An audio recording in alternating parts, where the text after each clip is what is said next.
La logistique des transports, c'est aussi une affaire d'espace, là-haut, en orbite, et c'est une affaire prometteuse, puisque la start-up Exotrail, spécialisée en système de propulsion et logistique des satellites, vient de réaliser une levée de fonds de 54 millions d'euros en série B. Pour tout connaître des secrets de ce secteur en plein essor, le directeur général d'Exotrail, Jean-Luc Maria, est avec nous en visio depuis les États-Unis, où se tient le SmallSat Symposium, un rendez-vous immanquable pour les acteurs du spatial. Bonjour Jean-Luc Maria, merci d'être avec nous aujourd'hui. Bonjour Cécilia, merci pour l'invitation. 54 millions d'euros, c'est digne des sommes levées aux États-Unis, ça ? Oui, effectivement, on commence à se rapprocher en Europe de belles levées de fonds qui peuvent avoir lieu aux États-Unis, effectivement. Alors de quoi on parle quand on parle de logistique dans l'espace ? Sur Terre, on imagine assez aisément du transport mobile, on va même voir les conteneurs, le transport maritime, enfin on arrive un petit peu à se faire une idée, mais alors, dans l'espace, c'est quand même assez flou. Alors, en fait, pas tellement. Le parallèle qu'on fait chez Exotrail, c'est que la logistique terrestre est apparue lorsque, finalement, il y a eu une augmentation de l'économie de marché, une augmentation, on va dire, des transferts d'objets d'un endroit à un autre. Et là, il y a eu émergence de sociétés de logistique qui, finalement, ont des challenges tous les jours de stockage des éléments à transporter, d'optimisation des routes, de gestion de flotte de véhicules pour transporter ces éléments. Et en fait, dans l'espace, il est en train de se passer un petit peu la même chose. Il y a accélération de l'accès à l'espace. On utilise aujourd'hui l'espace dans notre quotidien, parfois sans même le savoir. Et donc, il y a de plus en plus d'objets pour répondre à des besoins terrestres, de plus en plus d'objets dans l'espace. Et tous ces objets dans l'espace, il faut les faire bouger, il faut leur faire rejoindre leurs orbites opérationnelles après le lancement. Il faut les maintenir sur leur orbite une fois qu'ils y sont pour maximiser leur performance et leur durée de vie. Et puis, de plus en plus, il va y avoir des aspects de durabilité de l'espace et du coup de gérer en particulier la fin de vie de ces objets. Et donc, tout ça, ce sont des sujets de mobilité et on peut avoir une approche logistique du sujet. C'est exactement ce qu'on fait chez Exotrail. Alors, concrètement, à quel besoin vous répondez chez Exotrail ? C'est quoi votre techno ? Alors, comme sur Terre, il n'y a pas une solution de mobilité unique pour adresser tous les besoins de mobilité. Les logisticiens terrestres, ils vont s'appuyer, comme je le disais, sur des entrepôts, sur des logiciels d'optimisation et sur des flottes de véhicules. Et donc, dans l'espace, nous, on a la même approche. Il n'y a pas une solution unique pour adresser tous les besoins de mobilité que j'ai mentionnés. Et donc, on a développé progressivement chez Exotrail ce qu'on appelle notre concept de hub de mobilité. On a démarré l'entreprise il y a 5 ans avec 2 premiers produits qui sont d'abord un logiciel de ce qu'on appelle de conception-mission. C'est un logiciel qui va permettre de bien répondre justement aux besoins de mobilité de bout en bout avant de construire quoi que ce soit. Et puis un deuxième produit par lequel on a commencé qui est là un élément de mobilité à implémenter pour bouger dans l'espace qui sont des moteurs avec une technologie un petit peu particulière, on appelle ça des moteurs électriques qui vont permettre justement, une fois implémentés sur les satellites, de les bouger. Et puis on a complété cette année, et la levée de fonds que l'on réalise doit servir à accélérer dans cette voie-là, on a ajouté 2 produits à ce concept de hub de mobilité. Un service de transport spatial, c'est une alternative ou un complément à mettre un moteur sur chacun des satellites. C'est donc un service de transport, c'est un peu la logistique du dernier kilomètre dans l'espace après le lancement, où vous allez avoir un satellite convoyeur qu'on appelle le Space Van, que vous allez remplir de plus petits satellites, et ce satellite convoyeur va aller déposer un par un les satellites qu'il contient sur leur orbite opérationnelle. Et dernier produit, une fois que vous avez votre satellite ou vos satellites dans l'espace, il faut les opérer, c'est-à-dire qu'il faut un logiciel donc, que l'on met sur le marché très bientôt, qui s'appelle Space Tower, un logiciel qui va permettre d'automatiser le mouvement de votre ou de vos satellites dans l'espace pour pouvoir le faire bouger de la façon la plus optimale possible. Et donc, toute cette offre-là, c'est l'offre aujourd'hui d'Exotrail pour répondre à ces besoins divers de mobilité dans l'espace. Alors, j'allais vous demander quel autre outil on pourrait utiliser, on pourrait avoir besoin dans l'espace pour opérer cette logistique, mais j'ai l'impression que vous couvrez quand même assez pas mal les besoins. Est-ce qu'il y a des gaps technologiques encore à franchir pour aller plus loin ? Alors oui, là, nous, on est donc focalisé aujourd'hui sur les quatre produits que je viens de vous décrire, mais en fait, l'évolution de la logistique spatiale, telle qu'on l'entrevoit chez Exotrail, c'est d'aller en fait progressivement vers un modèle de réutilisation des objets dans l'espace. Le modèle de l'espace aujourd'hui, je fais souvent le parallèle, mais c'est comme si vous achetez une voiture neuve, vous faites un plein, et puis lorsque vous avez terminé votre premier plein, vous jetez votre voiture. C'est ça l'espace aujourd'hui, c'est ça les satellites aujourd'hui. Ça, c'est un modèle qui n'est pas tenable. C'est pas tenable sur Terre, ça l'est absolument pas dans l'espace. Et donc, on doit réfléchir à des solutions de réutilisation. Et donc, à terme, on est convaincu qu'il va y avoir des sujets logistiques à adresser qui vont être, par exemple, du rechargement en carburant de satellites qui auraient terminé d'utiliser leur carburant initial, donc des missions d'extension de durée de vie, mais aussi des sujets de dépollution de l'espace. Il y a de plus en plus d'objets, des objets actifs, mais aussi des objets qui ont terminé leur vie, soit des satellites complets, soit des débris lorsqu'ils se sont disloqués. Et donc, on va avoir progressivement des enjeux d'aller dépolluer l'espace, c'est-à-dire d'aller s'approcher d'objets, de les contacter, et puis d'aller les bouger, soit de les faire redescendre dans l'atmosphère pour qu'ils se consument, soit aller les mettre sur des orbites sur lesquelles ils vont moins gêner, où on va du coup libérer des orbites pour des applications terrestres. Donc tout ça, ce sont des nouveaux cas d'usage qui vont progressivement apparaître et qui rentrent tous finalement dans le sujet de la logistique. Donc si je comprends bien, n'importe quel acteur, qu'il soit institutionnel ou privé, qui va dans l'espace, qui envoie un objet dans l'espace ou alors qui fait un voyage temporaire dans l'espace, pourrait avoir des besoins de logistique. Oui, c'est notre vision chez Exotrail, c'est qu'en fait, lorsque vous êtes dans l'espace, vous avez ces besoins de mobilité et finalement, qui que vous soyez un acteur on va dire étatique, institutionnel ou un acteur commercial, vous avez ces besoins de mobilité, ce sont des besoins universels. Et donc, il faut amener une offre qui n'existe pas vraiment aujourd'hui, qui va donc se superposer ce qu'on appelle à la chaîne de valeur du spatial actuel, et qui va en fait aider tous les opérateurs satellites à bouger de la façon la plus efficace, la plus pertinente possible pendant toute la durée de vie des actifs de l'espace, depuis le lancement et la séparation du satellite depuis le lanceur jusqu'à la fin de vie du satellite. Alors en août dernier, l'armateur marseillais CMA-CGM a dévoilé sa participation au capital de l'exploitant français Eutelsat. Est-ce que c'est le signe que les acteurs de la logistique sur Terre vont s'aventurer dans l'espace ? Alors oui, nous on en est convaincus chez Exotrail.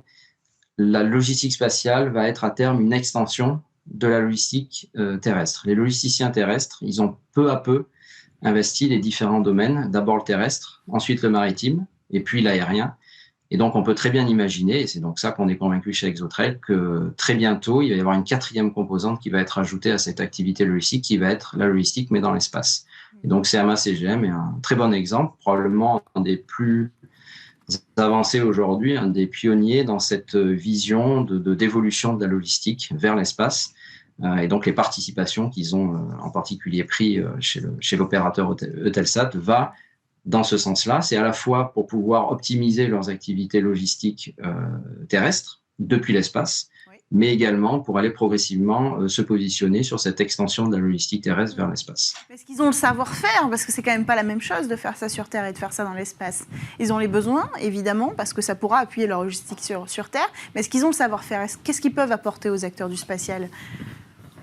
Alors, l'environnement est effectivement différent. Donc, les solutions logistiques à amener sur le marché vont être de nature différente. Et c'est là où Exotrail intervient par sa connaissance, par ses compétences de l'environnement spatial et du coup des solutions de mobilité à amener pour ce domaine-là. Néanmoins, les logisticiens terrestres, en particulier CMA-CGM, ont une compétence en particulier d'optimisation des flux. CMA-CGM, par exemple, a un centre de contrôle de toute leur flotte de bateaux. Et finalement, on peut imaginer à terme avoir des flottes de véhicules logistiques dans l'espace. C'est bien ça qui est la vision d'Exotrail à terme.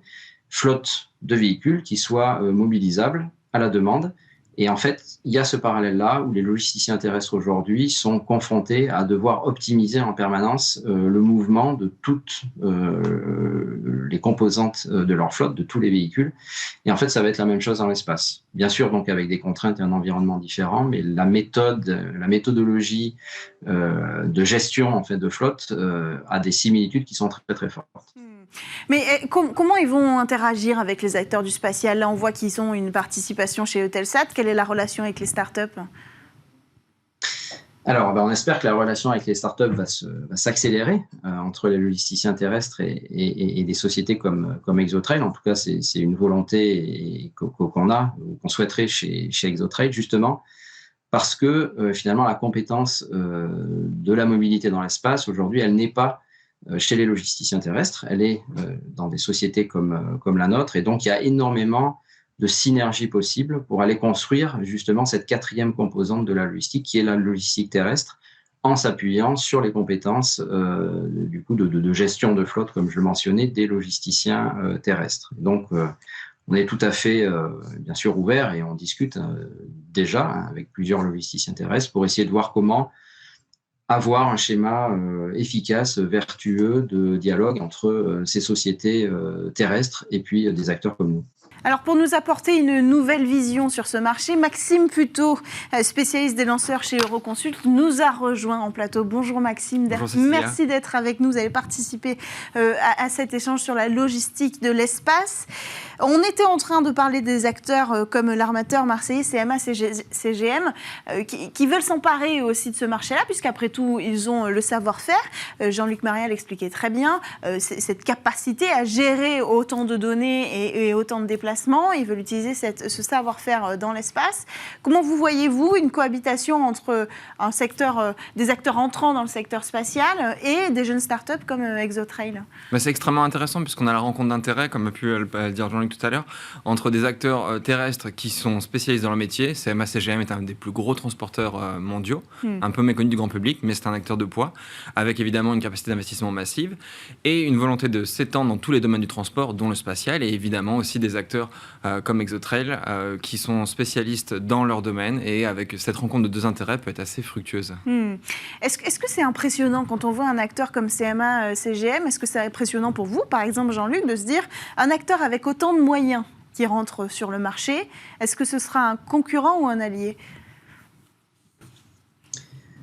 Alors nous, l'approche qu'on pousse beaucoup, c'est de réfléchir, comme je le disais, aux synergies entre nos deux sociétés. Donc aujourd'hui, on les voit d'abord comme un allié, et c'est bien le but de notre démarche actuelle, d'essayer de nous rapprocher de sociétés comme CMA CGM et comme d'autres, pour aller réfléchir ensemble, à voir quel est le meilleur schéma possible pour finalement rendre l'espace plus efficace, plus efficient, plus durable, par une approche logistique du domaine, parce que l'espace, comme je le mentionnais, est encore très très très loin de modèles optimisés tels qu'on commence à les envisager sur Terre. Et donc voilà, aujourd'hui, nous, c'est pas une vision de concurrence que l'on a en tête, c'est vraiment une concurrence de partenariat pour aller investir cette nouvelle frontière de la logistique qui est la logistique terrestre.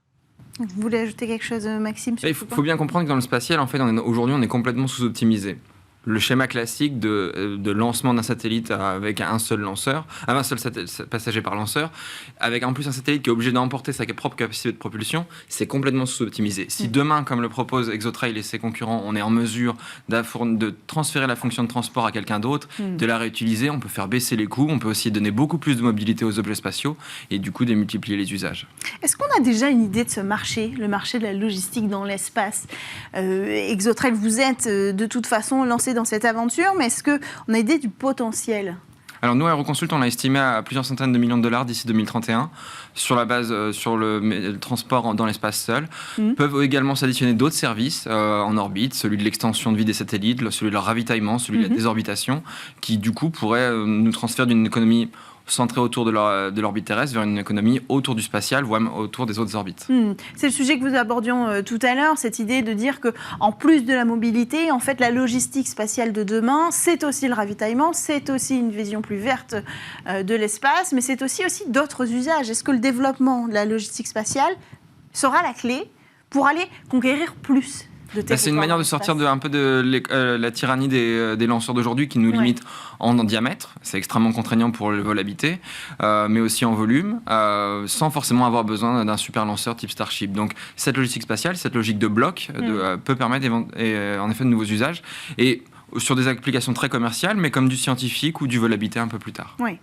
Est-ce qu'on peut comparer les marchés américains et français en termes de logistique de spatiale aujourd'hui? Je vous pose la question aussi, Jean-Luc, puisque vous êtes aux États-Unis, puisque ça fait partie de vos ambitions d'aller conquérir ce marché-là. Est-ce que c'est plus mature en France ou aux États-Unis?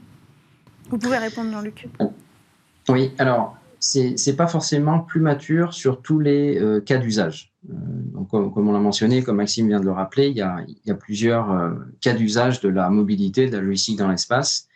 Un des premiers cas d'usage, c'est ce qu'on appelle le déploiement des satellites après le lancement. Ce que je disais tout à l'heure, c'est un des sujets qui nous intéresse chez Exotrail aujourd'hui concrètement, qui est le développement de ce véhicule de transfert orbital qui va aller déposer un par un les satellites à leur orbite finale. Ça, c'est quelque chose aujourd'hui où il y a des sociétés en Europe et il y a des sociétés aux États-Unis. Donc, on joue à peu près à jeu égal sur ces sujets-là. Lorsqu'on commence à parler des cas d'usage plus avancés qu'on a évoqués tout à l'heure, qui sont des cas d'usage, par exemple, de ravitaillement, de contact, alors d'abord d'approche et puis de contact des objets, là, force est de constater qu'aux États-Unis, des sociétés ont déjà fait des démonstrations et commencent à potentiellement déployer des services opérationnels pour aller s'accrocher avec un satellite ravitailleur à un satellite existant pour lui prolonger sa durée de vie. Et donc, c'est là où il y a on va dire un décalage entre les avancées d'entreprises européennes et des entreprises côté États-Unis. Néanmoins, ce n'est pas parce qu'il y a des démonstrations qu'il y a aujourd'hui un marché établi, réel, on va dire présentement accessible pour des entreprises comme les nôtres. On reste encore des startups et donc on a quand même un enjeu d'aller se positionner sur des cas d'usage dont on pense qu'ils sont en train d'arriver et pour lesquels il y a de la valeur à créer. Et donc aujourd'hui, concrètement, le cas d'usage de logistique, et le premier qui arrive, c'est ce cas d'usage du déploiement post-lancement. Les prochains qu'on a évoqués, on pense tous qu'ils vont arriver. On a encore une difficulté à évaluer à quel moment ils vont arriver. Par contre, l'intensité technologique qu'il va falloir maîtriser pour se positionner sur ces marchés-là nécessite d'anticiper. Et donc, c'est dès aujourd'hui qu'il faut quand même penser quelles vont être les technologies dont on va avoir besoin et potentiellement les développer. Maxime ? Et à l'opposé, sur le sujet des débris spatiaux et le retrait par des satellites des véhicules tiers, les États-Unis sont complètement en retard par rapport à l'Europe et au Japon, qui, tant du côté des agences que des startups, sont beaucoup plus proactifs. L'ESA, ClearSpace en Europe, et l'AJAXA et Astroscale au Japon. Et les Américains semblent enfin s'intéresser aux débris et peut-être aux mesures proactives pour les réduire, mais on voit bien que là, les startups américaines sont vraiment derrière l'Europe. Un dernier mot, est-ce que l'interopérabilité, technologiquement parlant, en termes de marché aussi, ce sera la clé pour développer ce secteur florissant ? Sur le technique, c'est indispensable. Le transport aérien et maritime aujourd'hui ne serait pas ce qu'il est sans le cargo. Donc on voit bien qu'à mon avis, le sujet d'interface standard, de protocole de communication, même aussi de protocole d'approche, comment on fait un rendez-vous avec un satellite client, ça serait indispensable. Je pense que Jean-Luc aussi a un point de vue complémentaire là-dessus. Oui, complètement d'accord. La clé de développement de cette approche logistique passera par une standardisation des interfaces et j'ai même envie de dire, avant ça, le bon usage de l'espace pour permettre justement la croissance de ce type de marché doit aussi passer par une régulation du trafic spatial. Donc c'est un des enjeux majeurs aujourd'hui qui est qu'il n'y a pas de réglementation comme on peut l'avoir sur un règlement aérien, par exemple. On n'a pas l'équivalent dans le spatial aujourd'hui. Et donc, c'est un enjeu collectif d'aller assez vite dans cette voie pour ensuite aller déverrouiller toute cette expansion pour beaucoup de besoins terrestres de l'usage de l'espace. Alors avant de conclure, est-ce que Jean-Luc, puisque vous êtes avec nous, vous pouvez nous donner les prochaines étapes pour Exotrail, puisque l'actualité qui nous a amené à ce sujet aujourd'hui, c'était cette levée de fonds de 54 millions d'euros. Oui, alors cette levée de fonds, cette belle levée de fonds, comme vous l'avez mentionné au début, elle a trois objectifs. Le premier, c'est de nous permettre de monter en cadence sur nos produits historiques, que sont les logiciels de conception mission et surtout la propulsion. Donc pour suivre la demande du marché et les commandes de nos clients. Le deuxième axe de cette levée, c'est d'introduire nos 2 nouveaux produits sur le marché, 2 nouveaux produits de mobilité qui sont donc le service de transport orbital qui s'appuie sur un véhicule qu'on appelle un véhicule de transfert orbital, Space Van chez nous, et notre dernier produit qui est le logiciel d'opération mission. Et le troisième axe de cette levée, qui est fondamental pour nous, c'est d'aller internationaliser la société. C'est-à-dire qu'on n'est plus dans une phase d'amorçage de la société. On a mis au point des premiers produits, on les commercialise aujourd'hui, on a une traction commerciale. Et donc maintenant, l'enjeu, c'est d'aller accélérer cette croissance. Et accélérer la croissance, c'est d'aller se rapprocher de nos principaux marchés, que sont aujourd'hui les États-Unis et l'Asie qui commence à avoir de très très belles perspectives. Et donc c'est pour ça en particulier qu'on est aux États-Unis cette semaine pour commencer à déployer, on va dire, l'entreprise sur ce territoire pour aller donc se rapprocher de ce marché considérable du spatial aux États-Unis. Merci beaucoup Jean-Luc Maria. Je rappelle que vous êtes directeur général et cofondateur d'Exotrail. Merci à vous Maxime Puteaux d'avoir rejoint ce plateau pour donner vos éclairages sur ce sujet passionnant et à suivre de la logistique dans l'espace. Merci à tous de nous avoir suivis. On se retrouve dès la semaine prochaine sur Bismart.